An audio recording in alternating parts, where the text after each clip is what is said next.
all kat luar, SPM ke, BMR ke, UPSR semua.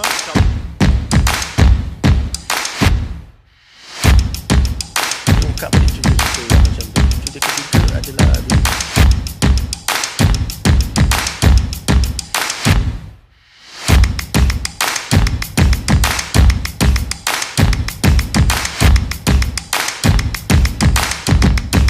Yo, what's up guys? Pierre Andre is back. Alright. Assalamualaikum and salam sejahtera aku ucapkan kepada korang yang menonton channel Andre Brothers ni. Korang semua memang awesome guys. Yes, kita kembali lagi dengan video react kita. Okay guys, untuk kali ni aku nak react kepada satu isu yang sekarang ni tengah viral dan banyak orang berkatakan tentang isu ni guys. Sebenarnya aku pandang isu ni sebagai satu isu yang sangat serius kerana ia melibatkan agama dan maruah. Dan seperti yang korang tahu, isu yang aku nak react kali ni adalah isu tentang Dai Said yang dituduh merogol seorang gadis. Yes, kalau kita dengar pun ini adalah satu perkara yang serius guys. Ini bukan main-main. Pasal ia melibatkan tentang maruah orang dan ia juga melibatkan tentang adakah benda ni perkara yang betul ataupun tidak. Kalau tidak, ini adalah satu fitnah yang terbesar yang melanda kepada mangsa yang sedang terjadi pada Dai Said ni.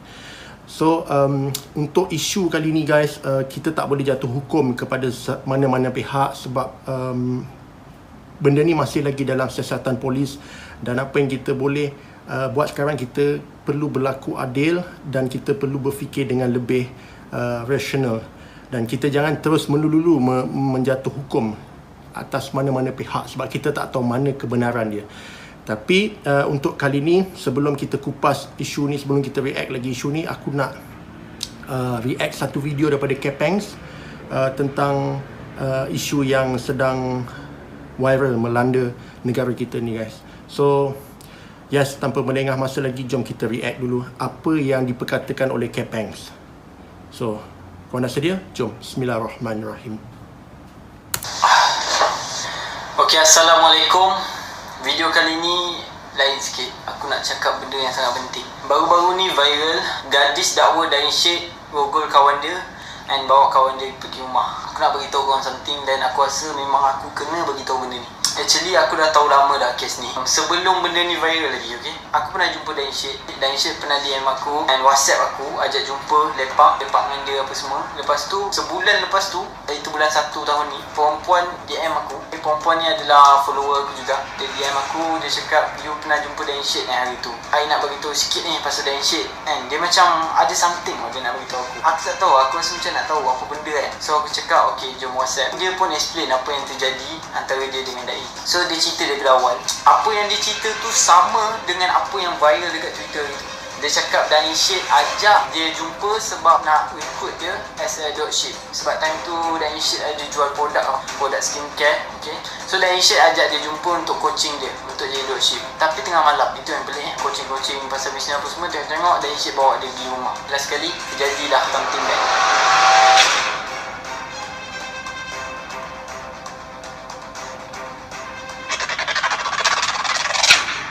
Tapi aku waktu tu macam tak percaya lah. Okay, Dai kot. Mana tahu kau fitnah ke kan. Aku pun minta bukti. Aku minta perempuan tu hantar screenshot dia chat dengan Dai Said apa semua.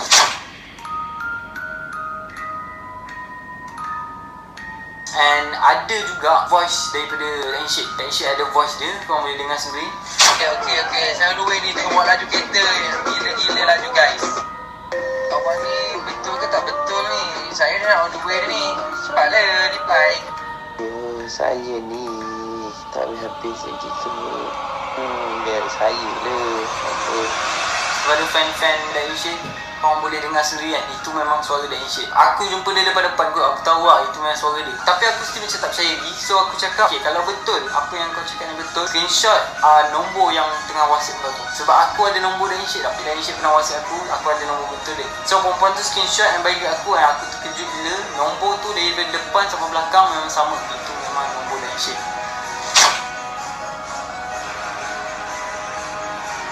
Perempuan tu mengadu, menangis-nangis apa semua, cakap tolonglah bela dia apa semua. Tapi aku cakap aku tak ada kuasa, aku bukan mangsa. So aku nasihatkan dia untuk buat report polis. Tapi dia takut. Kalau diorang bagi tahu, diorang fikir ada ke orang nak percaya. Sebab suspek tu da'i kot. Kalau kau suka dengan seorang perempuan tu, kau luahlah kepada dia. Kerana cinta itu dibenarkan dalam agama Islam. Jangan kau kotorkan cinta itu dengan perkara-perkara yang dilaknat oleh Allah.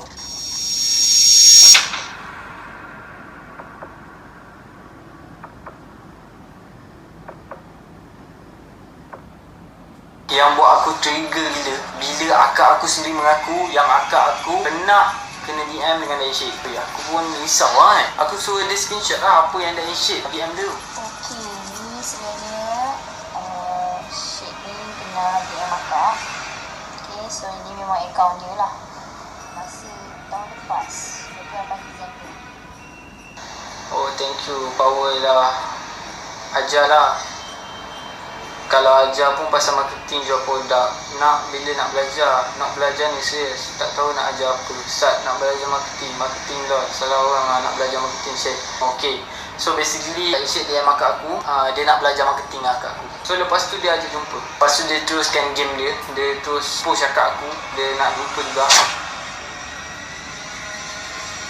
Dia cakap sweet lah dengan Kepeng. Bila kita pula tiba-tiba baik. Serius weh, kena jumpa lah weh. First kali akak aku pun macam nak jumpa dengan dia. Tapi waktu ni akak aku cakap dia annoying juga lah. Akak aku cakap, dia ni betul ke berdakwah? Apa pasal tiba-tiba macam ni kan? Lepas tu dia try hard juga. Meh lah jumpa. Lepas tu akak aku cakap busy akak. Lepas tu aku malah nak layan dengan dia, alhamdulillah. So daripada chat tu sendiri korang boleh tengok macam mana dia ajak perempuan ni nak jumpa. Tak pelik, asal dia try hard sangat nak jumpa. Aku waktu tu memang panas juga. Akak aku pula kau nak kacau kan. Tapi nasib baik tak jadi apa-apa. Nasib baik akak aku tak jumpa kau. Function aku buat video ni adalah untuk nasihat perempuan-perempuan kat luar sana supaya berhati-hati bila kenal dengan lelaki baru. Jangan mudah percaya dengan mana-mana lelaki yang korang baru kenal dekat sosial media. Walaupun lelaki tu nampak baik, walaupun dia nampak macam ustaz ke, jangan percaya. Ayah Dain Syed sendiri dah post dekat FB dia. Ayah dia sendiri cakap sekarang saya hanya mampu beri nasihat kepada individu yang bermuamalah dengan dia supaya berhati-hatilah, terutamanya pada wanita. Ayah dia sendiri cakap suruh korang berhati-hati bila chat dengan dia. Sebab apa ayah dia cakap macam tu? Sebab ayah dia lagi kenal dia. Yang fans Dain Syed ni duk sebut backup dia, korang sendiri pun tak pernah jumpa dengan Dain Syed ni. Ayah dia lagi kenal dengan dia. And semalam heboh gila bila Dain Syed kena tangkap dengan polis untuk siasatan pukul 11 malam. Sebab dah ada mangsa yang report polis. Korang boleh baca sendiri kat laman web ni, pendakwah muda ditahan polis di Syaki rogol kenalan wanita. So aku dah baca artikel ni sampai habis. So kes perempuan ni ada masalah depression. So dia kenal dengan ni dekat DM. So suspek ajak perempuan ni untuk jumpa, nak bagi kaunseling lah kononnya, bimbingan Islamik. Lepas tu jumpa, naik kereta BMW, lepak kedai apa semua, tengok-tengok sampai dekat rumah. Okay, suspek bawa perempuan ni masuk rumah, kena rogol. Time kena rogol tu memang perempuan tu trauma gila, tak dapat nak lawan. Aku baca sendiri dekat artikel ni, aku je sampaikan balik cerita kat artikel ni. Perempuan tu cakap perempuan tu tak dapat lawan yang terperangkap dekat dalam rumah. Lepas tu pagi esok tu dah bangun tidur, suspek tu hantar perempuan ni dekat tepi lobi yang suruh balik sendiri naik grab. Macam tu je dia buat perempuan. Bro, aku malah nak mencarut, nanti aku dosa. So aku tahan je lah. Aku kesian gila dengan perempuan ni sebab dia dah lah depression. Lepas tu dia kena rogol pula. Of course lah dia trauma gila. Sampai dia ada tekanan mental, dia masuk hospital lah. Tapi dia sempat buat report polis. Alhamdulillah polis membuka mata tentang hal ni. So bagilah polis yang buat kerja tu. Aku harap polis dapat bagi tahu benda yang sebetul-betul. Aku buat video ni bukan sahaja nak jatuhkan orang. Kalau korang cakap aku dengki kat dia, buat apa aku nak dengki kat dia? Tak ada apa aku nak dengki kat dia pun. Aku lagi support pendakwah-pendakwah ni macam Abid Liu apa semua. Aku memang support gila diorang. Aku tak kisah kalau Dai ni dia nak pergi menggatal ke dia yang perempuan, itu hal dia. Tapi masalah dia sekarang ni, dia bawa agama Islam. Okay, agama aku, agama korang. Dia bawa agama Islam, tolong bawa betul-betul. Kalau dia buat benda macam ni, benda ni bukan main-main punya benda tu. Aku sayang agama aku. Aku tak nak sebabkan seorang da'i ni semua pendakwah lain kena tempias. Aku tak nak sebab seorang da'i ni semua pendakwah lain yang bertungkus-lungus sampaikan dakwah betul-betul, yang ikhlas sampaikan dakwah betul-betul, orang dah tak percaya dengan semua pendakwah-pendakwah ni sebab seekor mamat ni. kepada semua perempuan mangsa-mangsa tu, kalau korang betul-betul terkena game dengan mamat ni, aku nasihatkan korang pergi report polis sekarang juga. Jangan takut, okey? Jangan takut dengan fan-fans dia apa semua, jangan takut lah. Pergi je report polis. Kalau tak ada siapa-siapa nak backup korang, just percaya Allah dengan korang. Pergi report polis. Bawa semua bukti kan? Bawa semua bukti yang di-chat korang apa semua, korang bawa pergi balai report polis. Tu je solution. Sebab aku bukan mangsa, aku tak boleh buat apa. Korang bantulah polis. Dah senangkan kerja polis lah, sebab polis ada banyak bukti. And ayah dan Syed juga pernah cakap, bagi mereka yang pernah menghubungi untuk mengadu kepada saya, pergilah lapor kepada pihak berkuasa untuk disiasat dan diambil tindakan sewajarnya. Saya memberi jaminan, saya tidak akan sama sekali mempertahankan atau menyebelahi anak saya sekiranya dia memang melakukan kesalahan tersebut. So lastly, aku nak nasihat kepada Dan Syed, kalau benda ni betul, aku nak nasihatkan kau. Sebenarnya apa yang jadi ni kau anggaplah sebagai teguran yang paling baik Allah boleh bagi kat kau. Dia bagi balasan insiden ke apa, kau tak sempat nak bertaubat, pisang weh. Tapi ni dah sebaik-baik teguran. Allah bagi petunjuk dengan gerakkan hati perempuan tu untuk report, supaya untuk ubah diri kau. Belum terlambat untuk kau bertaubat dan minta maaf dekat semua perempuan-perempuan tu. Belum terlambat tau untuk kau minta maaf dekat semua perempuan-perempuan tu. Tolong, jangan kalau kau bersalah, kau report polis acah-acah macam kau betul, lepas tu kau suruh perempuan-perempuan tu pula untuk minta maaf dekat kau. Ya, aku tahu kau memang influencer, ada fan atau apa semua, tapi Allah Maha mengetahui perkara yang sebenarnya. Ingat Allah sentiasa bela hamba-Nya yang benar. So itu saja. Assalamualaikum. Peace.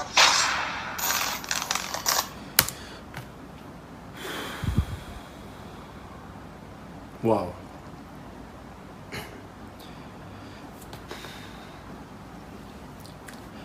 Okay guys, itu daripada YouTube Kepengs. Dia bagi satu semacam penjelasan mengenai isu. Aku special sekejap. Aku tak nak cakap apa guys. Isu ni sebenarnya adalah satu isu yang serius guys. Pasal apa aku cakap serius? Pasal ia melibatkan agama guys. Apabila ia melibatkan agama Islam, so benda tu dah jadi satu tanggungjawab kita sebagai orang Islam untuk mempertahankan agama kita. Okey, aku tak nak menuduh siapa betul, siapa salah, pasal benda ni dia masih dalam proses siasatan lagi. Jadi kita tak tahu adakah betul Dai Syed ni bersalah atau di sebaliknya. Tapi apa yang boleh kita ambil adalah sebenarnya banyak pengajaran yang kita boleh belajar kat sini guys. Kalau korang perasan kan, kebelakangan ni banyak sangat isu-isu pasal pendakwah selebriti ni. Tak kisahlah dai ke atau PU ke, kita banyak sangat dengar cerita-cerita yang kurang enak. Sebab kenapa kurang enak? Pasal ia berkaitan dengan mereka itu yang mereka gelar pendakwah selebriti atau pendakwah media sosial. So kita faham seorang pendakwah ni dia harus clean daripada cerita-cerita yang kita tak nak dengarkan. Tapi sebagai seorang manusia ni dia tak akan lari daripada buat kesilapan guys. Aku bukan nak cerita pasal orang lain, ni aku nak mengingatkan pada diri aku sendiri juga. Kita ni guys, sebenarnya kalau Allah tak tutup aib kita, macam aku ni contoh, kalau Allah tak tutupkan aib aku, orang tak nak kawan dengan aku guys. Allah jaga kita guys, sebab Allah sayang kita. Betul cakap Kepeng tu, Allah bagi teguran kalau betul isu ni betul-betul terjadi. Kalau betul, aku tak cakap betul, aku cakap kalau betul memang benda ni berlaku, ini adalah teguran untuk Dai Syed. Sebab betul lah dia cakap, sebaik-baik teguran lah, daripada tiba-tiba kita mati macam tu je. Itu lebih bahaya guys. Kita tak sempat nak bertaubat atau apa semacam tu. Tapi dalam isu ni, ini adalah isu yang serius pasal ia melibatkan satu, agama Islam, dan dua, ia melibatkan tentang maruah seorang perempuan. Dan ketiga, kalau ternyata ini semua adalah salah dan tidak pernah terjadi pun, ia melibatkan tentang maruah dan fitnah. So benda ni sangat-sangat besar dan perlu diadili dengan sebaik mungkin. Aku tak sebelah mana-mana pihak, tapi aku menyebelahi di pihak yang benar. Cumanya sekarang kita tak tahu siapakah yang berada pihak yang benar. Sebab bila kita dengar, kita akan jadi marah guys. Pasal kenapa kita marah? Kalau benda ni bukan melibatkan seorang pendakwah atau orang biasa, kita tak terasa begitu geram guys. bila ia melibatkan seorang pendakwah selebriti, dan kita tahu dakwah ni adalah orang-orang yang buat kerja Allah, yang menyebarkan kerja Allah. Takkan orang yang nak menyebarkan kerja Allah buat kerja-kerja terkutuk macam tu. So ini yang buat kita rasa marah. Aku bukanlah nak sebelahkan pendakwah bebas ni atau pendakwah social media ni, tak guys. Tapi berdasarkan pengalaman aku guys, aku dah keluar banyak kali dengan Karkun atau tabligh. Honestly aku rasa mereka itulah adalah pendakwah yang terbaik. Pasal apa? Mereka bila keluar berdakwah, mereka tidak mengharapkan duit langsung guys. In fact, setiap Karkun tu, setiap orang-orang tabligh yang keluar berdakwah, mereka guna duit diorang sendiri. Diorang tak perlu nak jadi influencer atau nak jadi famous atau popular dekat media sosial untuk menarik orang dakwah. Diorang sekadar cukup pergi menjenguk orang ke rumah untuk mengajak ke masjid. Dan aku lalui benda tu guys. Yang seronok tentang keluarnya tabligh ni guys, di situ kau hanya bercerita tentang kebesaran Allah. Kau takkan cerita langsung pasal dunia. Dan aku kena jujur dengan korang, memang ada satu ketika bila aku keluar dengan golongan-golongan tabligh ni, aku lupa dunia kejap. Dan apa yang aku nak adalah akhirat. Tapi itulah dia kalau namanya manusia guys, kenapa kita dihidupkan di muka bumi ni? Memang kita dijadikan Allah hanyalah untuk beribadat kepada Allah. Tapi kalau kau tak balance dengan dunia pun rugi juga. For what kau dihidupkan di muka bumi Allah ni? Untuk kenal Allah, kau kena kenal dunia ni. Bila kau dah kenal dunia ni, kau tahu baik buruk, kau tahu apa yang terjadi pada diri kau kalau kau buat sesuatu yang buruk, of course kau akan lebih mengenali Allah.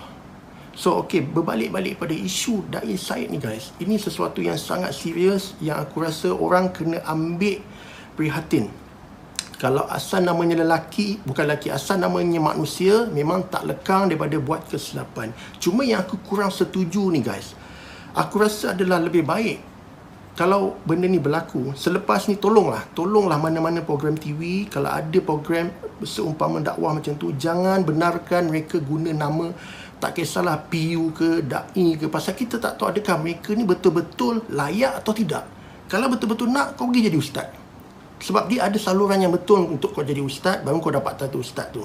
Sebab memang ada orang cakap, sama juga macam orang tabligh, orang Karkun ni dia bukan boleh pergi suka-suka berdakwah, dia bukan ada kelayakan. Banyak aku dengar macam tu. Tetapi guys, untuk menyebarkan agama Allah ni, kau perlu strong. Memang kalau di Malaysia ni kau perlu kelayakan, pasal dia tak nak nanti kau menyebarkan benda-benda yang tak betul. Tapi takkanlah sebutir ayat pun kau tak dibenarkan untuk buat kebaikan. So ini yang aku cuba nak tekankan. Kalaulah jadi macam ni, sebaiknya lebih baik lepas ni kita jangan guna nama-nama da'i ke atau PU ke atau semacam tu. Elok kalau nak jadi pendakwah, kau tu jadi ustaz. And then itu lebih sebab apa aku tak nak orang-orang yang tak berkelayakan mengguna title tu untuk kepentingan diri sendiri guys. Ni guys, aku jujur dengan korang. Aku sebenarnya lebih selesa berkawan dengan orang yang jahil tapi dia jujur. Dia tunggang langgang hidup dia minum, dia apa, tapi dalam hati dia, aku nak tobat bro. Tapi bila Allah nak bagi pintu hati aku terbuka, aku lebih suka berkawan dengan orang macam tu. Pasal apa? Di dalam kejahilan dia guys, di dalam dia tu rosak, dia nak kembali kepada jalan Allah, dia nak kembali kepada fitrah, daripada aku berkawan dengan orang yang rasa dia alim, dia rasa dialah yang terbaik. Dan sebaliknya, mereka ni adalah orang yang munafik. Bila orang yang macam ni, of course dia tidak terlintas langsung dalam diri dia nak bertobat. Pasal apa? Dia rasa dia betul. So kalau kau tanya aku, sejujurnya aku lebih suka berkawan dengan orang yang transparent, yang aku boleh nampak apa kelemahan dia dan dia tahu apa kelemahan dia. So dalam isu ni guys, aku memang tak suka orang yang menggunakan agama untuk kepentingan diri. Sebab tu kalau dulu orang nampak aku lebih kepada orang tabligh, dan bukan aku menghilangkan imej tu, tidak. Aku tak nak nanti orang salah anggap. Dan kau kena faham, bila orang ni Allah bagi ujian dia bermacam-macam.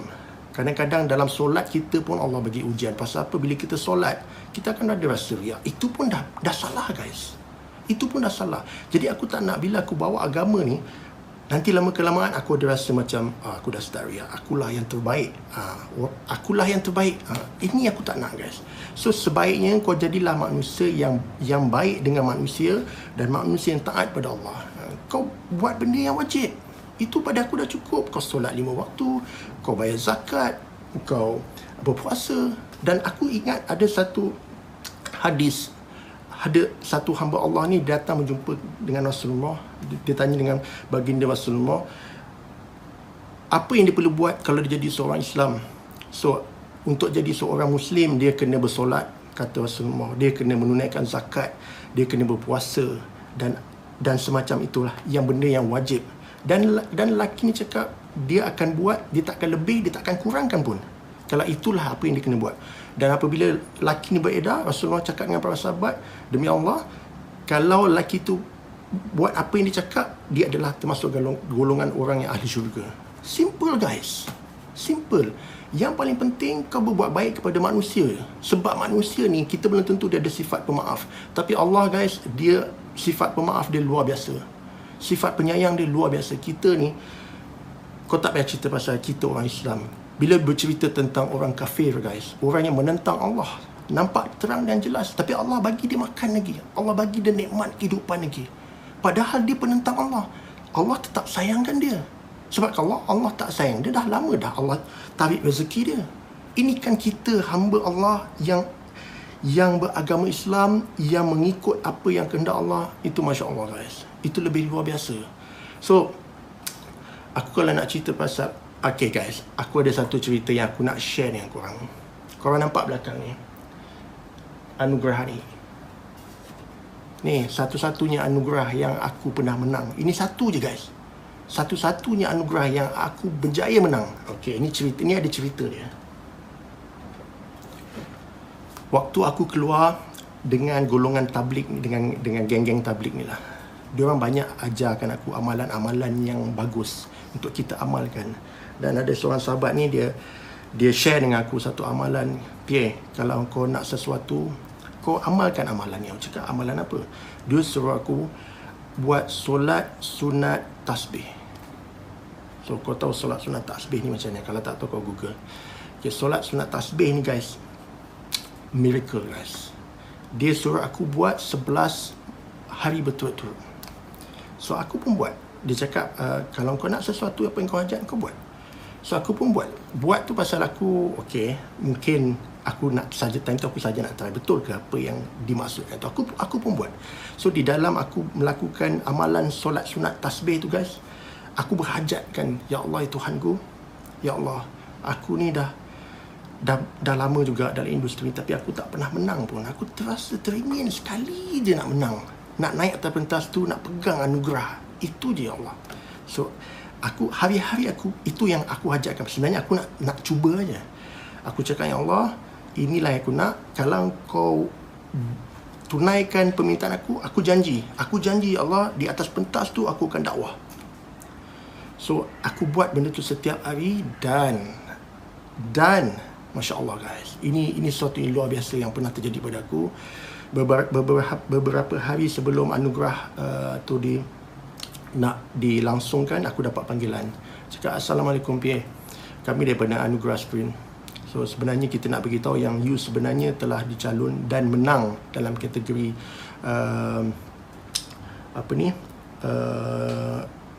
kategori Anugerah Yasmin Ahmad. Dan kita tahu Anugerah Yasmin Ahmad sekarang ni dah tak ada. Dia sempat beberapa orang pernah menang, seperti Sam, seperti Jack Victor, ada beberapa orang dan termasuk aku. So anugerah ni dia menghargai karyawan-karyawan muda yang telah melakukan sesuatu untuk industri. So aku terkejut guys, aku tergamam. Dan yang terakhir sekali, ini yang paling penting.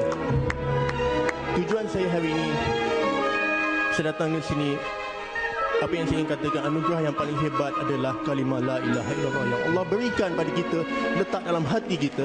Jagalah kalimah ini, carilah ia, kerana itulah kebenaran yang sebenar. Allahu Akbar. Assalamualaikum. Peace, love Allah, love Muhammad. Masya Allah, apa yang dikatakan tu memang betul. Dan bila aku dah buat promise dengan Allah, aku kena tunaikan. Dan sebab aku dah berjanji. So itulah terjadinya pada satu ketika. Kalau korang pernah tengok, pernah viral apabila aku naik ke pentas, aku mengajak orang untuk menjaga kita punya kalimah la ilaha illallah. Pasal inilah kalimah, inilah kunci kita kepada hari akhirat. Sebab orang yang tak ada kunci ni guys, orang yang tak ada kalimah ni, dia takkan dapat kunci tu. So ini adalah kemenangan yang sebenarnya. So apabila aku naik atas pentas, aku pun menaikkan janji aku time to positive belief. Aku cakap sebenarnya dalam kehidupan kita ni, apa yang kita ada sekarang ni adalah satu permainan aja. Sebab apabila kita dihidupkan di akhirat nanti, seperti aku berlakon banyak filem, aku mengarah satu filem. Bila aku sedar nanti, itu hanya sekadar permainan aja. Benda tu nothing, tak serius pun. Kalau compare dengan perjuangan yang sebenar itu adalah mendakwah kepada orang yang tak dapat hidayah sehingga dia dapat hidayah. Itu memang sangat luar biasa. Sebab tu sebenarnya aku respect kepada pendakwah-pendakwah kat luar sana yang betul ikhlas, yang begitu jujur, yang begitu menghendakkan sesuatu pada Allah, dan mereka berjuang untuk mendakwah kepada orang-orang, tak kisahlah orang Islam atau orang bukan Islam. Cuma yang aku marah ni apabila ada orang yang mengguna nama dan title pendakwah, tapi sebaliknya mereka itu lebih kepada ingin kehidupan glamour dan semacam tu. Kalau macam tu guys, aku rasa adalah sebaiknya jangan guna title-title yang tak sepatutnya. Kalau nak jadi tu jadi ustaz. Ini pendapat aku. So guys, untuk isu kali ni aku sangat terkejut dan terkesan kerana ia melibatkan agama kita guys. Dan apabila ia melibatkan tentang agama Islam, ini sesuatu yang serius dan kita tidak boleh pandang ringan tentang isu ni.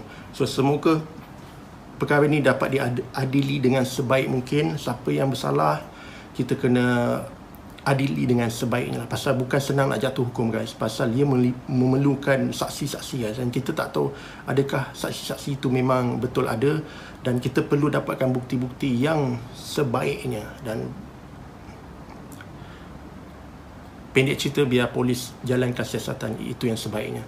So guys, untuk isu kali ni adalah isu yang sebenarnya luar daripada konteks atau konten yang selalu aku videokan di channel On The Riders. Tapi saja aku nak sharekan, bukan pandangan lah, tapi aku nak react kepada isu yang aku rasa sangat besar ni, dan semua orang kena ambil serius tentang benda ni, dan aku harap benda ni tidak akan berlaku lagi di masa hadapan. So